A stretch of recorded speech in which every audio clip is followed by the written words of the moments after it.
the stranger. The story begins with a boy running through the woods. He's being chased by a group of men, all wearing masks. The boy is exhausted from running, and then a trio of men, intent on killing him, approaches him. All three are wearing masks, their identities: a scarecrow, a dolphin, and a pin-up girl. These three kill the boy. A short time later, we see a girl named Maya traveling to Portland with her boyfriend, Ran, where he has a job interview. It's been 5 years since they've been together, and they want to celebrate their 5 years together.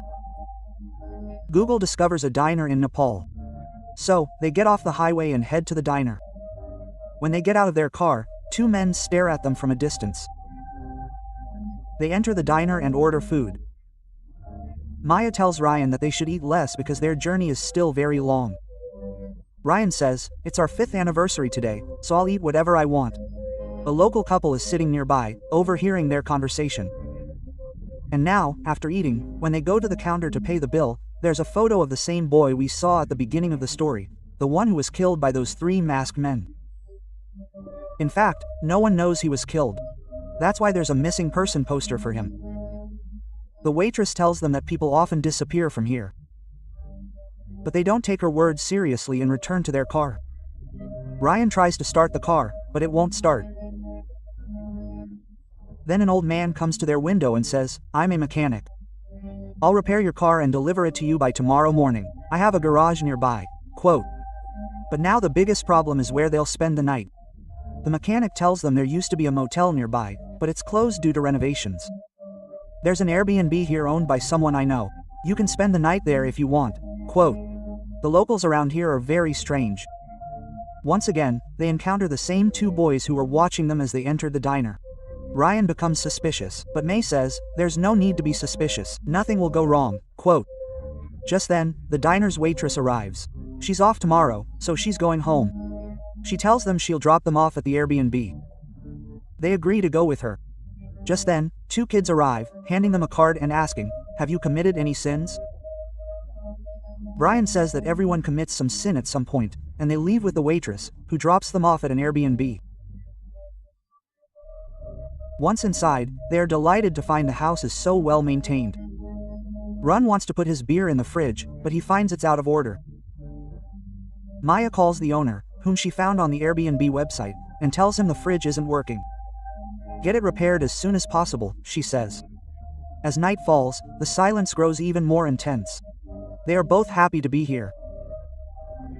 They say that this anniversary is going to be the best in 5 years, and they begin to get intimate in the kitchen. But then someone knocks on the door.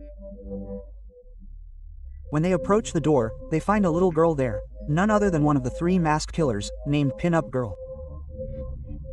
She asks if Tamamara is home. They deny it, and she walks away. Due to the darkness, they can't see her face. They quickly realize how she got there, as there are no houses nearby. For now, they ignore the situation and become close again. 5 years ago, Ryan proposed to Maya, but she refused because she didn't know him well. Now, with his job in Portland, she's determined to marry him. They will live happily ever after in Portland. Then, Ryan realizes that Maya left her inhaler in the car, which she might need at any time. He tells Maya that there's an old motorcycle outside. "I'll have him go to the garage and get your inhaler from the car and come back." Maya says, "Okay." Ryan leaves, and now Maya is alone in the house. She video calls her friend and then realizes someone is at the door. She thinks Ryan has returned. But when she looks through the peephole, it's not Ryan, but the same little masked girl who came earlier, named Pin-Up Girl.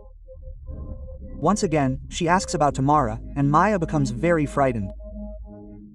Then someone quietly enters the house, unknown to Maya. It's the masked girl's companion. Maya then sits on Sophie, her heart filled with fear. She hears a song from outside, which is Pin-Up Girls. But when she looks out the window, there's no one there. She leaves Ryan a voicemail, telling him that the girl who came earlier has come back again and he should come back soon. Maya then goes outside to look around, but no one is there. She returns inside, smokes a cigarette, and then plays the piano. Suddenly, she feels someone behind her. It's a masked man. But when she turns around, there's no one behind her. Meanwhile, Ryan reaches the garage. While he's unloading Inler, the mechanic arrives and speaks rudely to Ryan. Ryan leaves, unwilling to fight. He packs some burgers for Maya and heads back to his Airbnb. Maya is shown taking a shower. A masked man named Scarecrow watches her from outside. Maya can't see him, and when she comes out with the shower, the lights suddenly go out. She turns on her flashlight. She must find the house's fuse, only then can the lights come back on. While she's searching for the fuse, she hears a noise coming from inside an almirah. As she opens the almirah door, she sees a masked figure inside. It's a doll-faced figure, and she panics, running upstairs and locking herself inside a closet. The nanny is unsure of what to do. But Ryan has returned. She asks Ryan, "Did you see anyone in the house?" He replies, "No, I didn't see anyone." They find the fuse box. The lights come back on. Maya tells Rand that she saw a girl with a doll-faced mask inside the almirah. There's a painting in front of her that resembles the same doll-faced girl's face. Rand asks, "Did you smoke the cigarette I brought you?" She says, "Yes." Rand tells her, "It was very strong. Maybe that's what caused the visions. There's no one in the house except the two of us." Quote. Then, they hear a knock on the door once again. When they go outside, they see the same girl standing on the street who has visited their house twice before. Her name is Pin-Up Girl. Ryan goes after her to teach her a lesson. But the masked girl, Pin-Up Girl, runs away. Ryan thinks it's just a little girl from the neighborhood playing a prank on them. They both go inside the house. They eat the burger that Run has brought. Suddenly, some red paint falls on the burger box. When they look up, they see that someone has killed a bird and hung it there. The sight frightens them both and they lock all the doors from the inside to prevent anyone from entering. The Scarecrow has arrived, repeatedly hitting the door with an axe, breaking it down and entering the house. Maya and Ryan lock themselves in a room, and then the Scarecrow's two companions, a pin-up girl who repeatedly knocks on the door and a doll face that Maya saw inside the cupboard, come down from upstairs. The Scarecrow uses an axe to cut the room Maya and Ryan are hiding in half. However, he doesn't attack them. For a while, the house remains quiet. They think they're gone. Ryan tells Maya that they can leave on the motorcycle he used. They can't call anyone because their phones have been broken. They try to reach the motorcycle. But before they can reach it, the Scarecrow sets it on fire, forcing them back inside. They're at a loss for what to do. Then they remember that the owner of the house is a hunter. There must be a gun somewhere in his house, and now they must find it at any cost. They go through a vent, where a nail pierces Maya's hand. This causes her immense pain, but she controls her screams. Run removes the nail from her hand. They both exit the house through the vent. There's a store in front of them, where they think the gun might be. They run toward it when Ryan's foot twists, and they somehow end up in the storeroom. Ryan then says that the gun might be upstairs. He goes upstairs to find it, but Pinafore Girl and Scarecrow attack Maya. But before he can kill Maya, Run returns, armed with a short-barreled gun. He fires, missing the target, but they both escape. And now he wants to escape with Maya. While they're outside, they see someone approaching. Ryan shoots him, and he realizes it's not the murderer, but the owner of the house, who had come to fix the refrigerator. He's dead. Ryan is deeply saddened by the loss of an innocent man. Then he spots the owner's car keys. He uses them to start his car. As they're leaving, the Scarecrow hits their car with another car, trapping Ryan's leg in the car. He tells Maya to run. Maya runs and hides behind the trees. Ryan fires at the Scarecrow with his short gun, but misses, allowing the Scarecrow to escape once again. Maya is shown hiding behind the leaves. Just then, Dollface arrives, but she can't see her. Dollface then leaves. Then, Maya notices that the phone she picked up from Airbnb, which belongs to Airbnb, has signal. In fact, it hadn't been working before. She calls 911, but the signal is still very weak. As she flips the phone around, she sees a skeleton, which belongs to the boy the three men killed at the beginning of the story. She realizes that these masked men prey on visitors.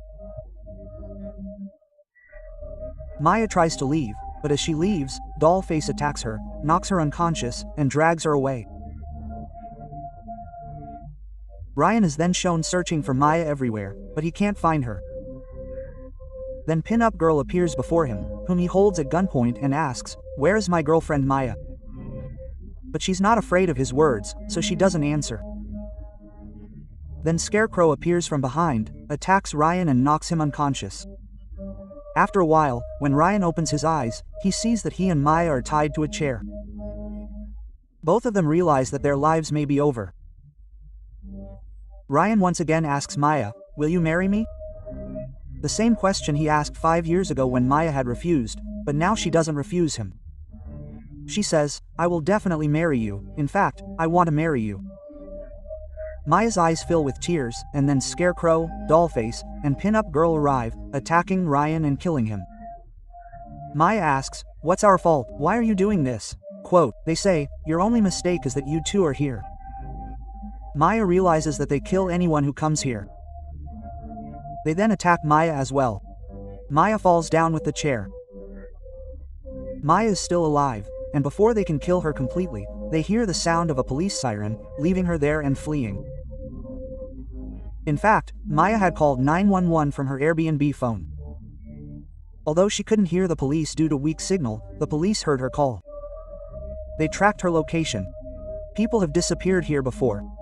That's why they arrived in time, saving Maya's life. The next morning, Maya regains consciousness in the hospital. She gets up from her bed and finds the Scarecrow lying there. Perhaps it was Maya's hallucination, as it's impossible for the Scarecrow to reach the hospital. But now, Maya is saved. With the help of the police, she will use any means necessary to punish the three men who tortured her and her boyfriend and later killed the man she was about to marry. Her life now has only one purpose. She wants to punish the Scarecrow, Dollface, and Pin-Up Girl for their crimes, who killed countless innocent people for their own pleasure. She also suspects the people she met at the diner and wants to investigate each and every detail. So, that was the entire story of the film. We hope you enjoyed it.